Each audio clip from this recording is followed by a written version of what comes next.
كابتن أبو تريكة، هل تتفق مع حاتم فيما قالوا عن جلال القدري في الشوط الثاني وقراءته للشوط الثاني، أم أن الرجل لعب بواقعية أمام منتخب قوي بدنيا، ولو كان جراه في الشوط الثاني ربما كان يخسر المنتخب التونسي؟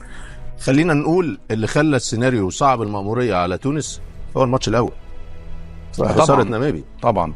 فيخش الشوط الثاني، حط نفسك مكانه، أخسر أطلع بره. فأنا أخلي الريسك هو بقى في مخيلته بين الشوطين، هو ده فكره. أخلي الريسك في المباراة الثالثة بدل ما أخد أخسر المباراة وأروح. فانتظر للمباراة الثالثة. فأحيانا المباراة الأولى هي اللي تحطك هذا السيناريو. فالنقطة ربما مفيدة، بس إيه اللي يخليها مفيدة ولا ليها أهمية؟ الماتش الجاي.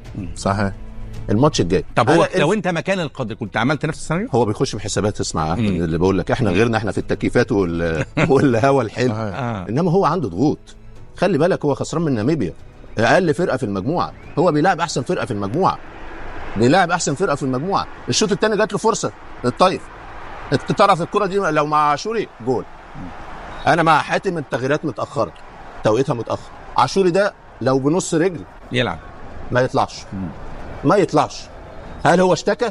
ما اعرفش. انما هو السرعه والمهاره، تحولات عنده سريعه. يا حاتم اتكلم على الطايف، لعيب صغير وعنده امكانيات. الثاني لا، سريع. الثاني سريع قوي، والشمال واليمين. هل هو اشتكى؟ ما اعرفش.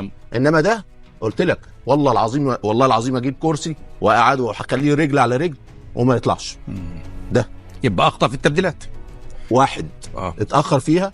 2 عاشوري ده عاشوري ده ما يطلعش خالص.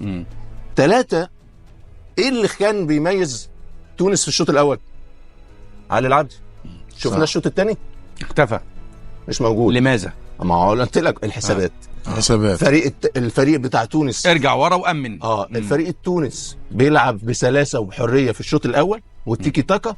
الشوط الثاني دخلنا في الدريسنج روم ربع ساعه، حاسبه لا نخسر، حاسبه يجي فينا جول. صحيح. لو جه فينا جول هنروح.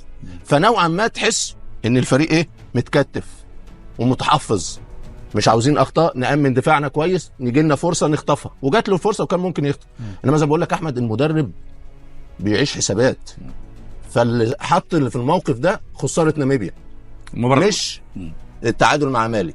فالمباراه الثالثه الحسابات تبقى مختلفه، الريسك يبقى اعلى، على اساس ممكن ياخد الفوز وياخد 4 نقاط ويقول له صعد. محدش هيشتكي يقول له انت تعادلت مع مالي الشوط الثاني وكان في تراجع. فهو بيخش بحسابات زي ما بقول لك. والمباراه الاولى هي اللي برجلت له السيناريو، فيجي يقول لك بدل ما اخسر في المباراه الثانيه، لا اخلي الريسك في المباراه الثالثه، ولعل وعسى الظروف تبقى مختلفه والامور تبقى مختلفه واقدر اكسب. وهكذا تستمر التعادلات للمنتخبات العربيه قائمه. اليوم المنتخب التونسي يحقق تعادل، اي نعم تعادل جيد، تعادل ثمين امام منتخب مالي، تعادل يبقي بقوه على امال نصور قرطاج في التاهل بمشيئه الله، خطف تعادل مهم من امام المنتخب المالي. اعود الى محمد ابو تريكة وحاتم الطرابلسي للحديث عن النقاط الفنيه لشوط المباراه الثاني، ونبدا طبعا بحاتم الطرابلسي. حاتم، نقول تعادل اليوم بالنسبه للمنتخب التونسي، نقول تعادل بطعم الانتصار ام تعادل عادل ام ماذا؟ هو تعادل يبقي امال تونس لاخر مباراه بالتاهل كاحسن ثالث. اكيد ترقب. لا اختار يعني واحد من اثنين. تعادل جيد مقنع؟ لا اعتبره يعني بالنسبه لي انا الانتصار، يعني تعادل في الاخير يبقي على امالنا في التاهل، ليس لا تعادل بطعم الفوز ولا بطعم اي شيء. تعادل يبقي فرصتنا قائمه للتاهل للدور القادم في المباراه الاخيره امام جنوب افريقيا. تمام. انا اعتقد ما اتفق مع عصام الشوالي في مقاله، وانا في الشوط الثاني جارينا المباراه من اجل الحفاظ على النتيجه التي حققناها في الشوط الاول، ولذلك التغييرات لم تكن تغييرات مبكره. اول تغيير قام في دقيقه 78، هذا دليل أنه لم يعطي فرصة حتى اللاعبين للدخول في المباراة، لأنه أي لاعب للدخول في المباراة يحتاج ما بين 5 6 7 دقائق. كل لاعب وقدرته في الدخول في المباراة والجو العام في أفريقيا يحتاج أي لاعب على المستوى الهجومي إلى 4 ساعات. ناهيك أنه قام بتغيير على المستوى الهجومي الجزيرة وبرمضان كما رأت دقيقة 88. ماذا سيصنع اليوم الجزيرة تغييرات؟ إذا كانت إضاعة للوقت بمعنى من أجل الحفاظ على التعادل 1-1.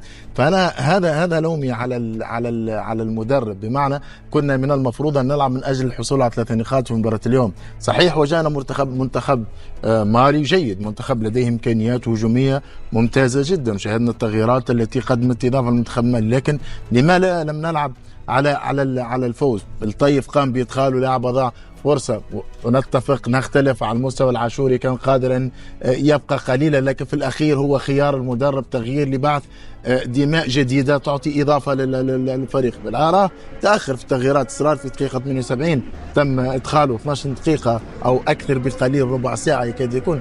أنا أعتقد أنه لابد سيف الجزيري نزل في الدقيقة 88. ماذا سيصنع سيف الجزيري؟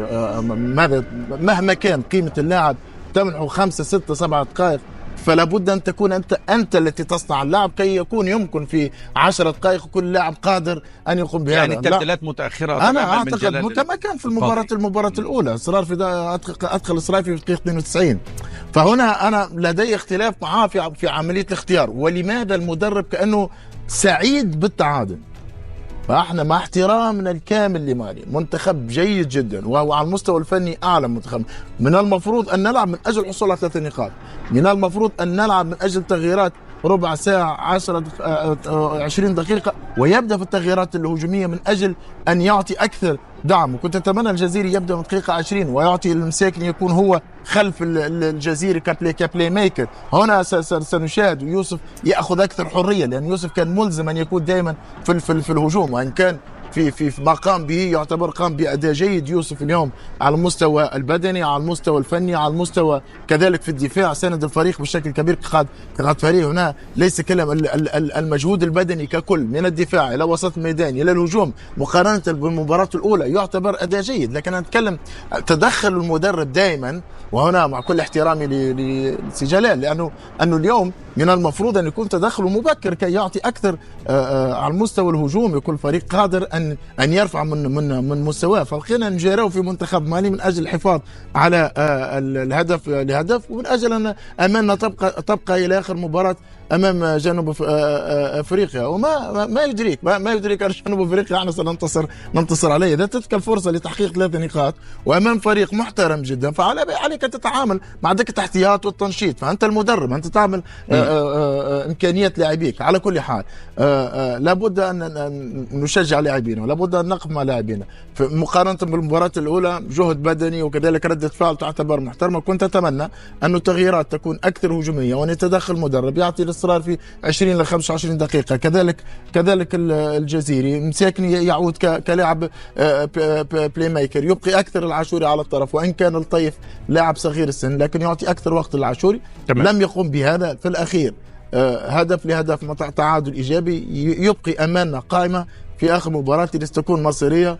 جنوب أفريقيا فريق جيد جدا ولديه إمكانيات في الهجوم يمكن أفضل من مالي على مستوى الهجوم. طيب تمام. هذه طبعا مشاهدينا إطلالة سريعة على قراءة جلال القدري لشوط المباراة الثاني من طبعا محللين كابتن محمد أبو تريكة والكابتن حاتم الطرابلسي.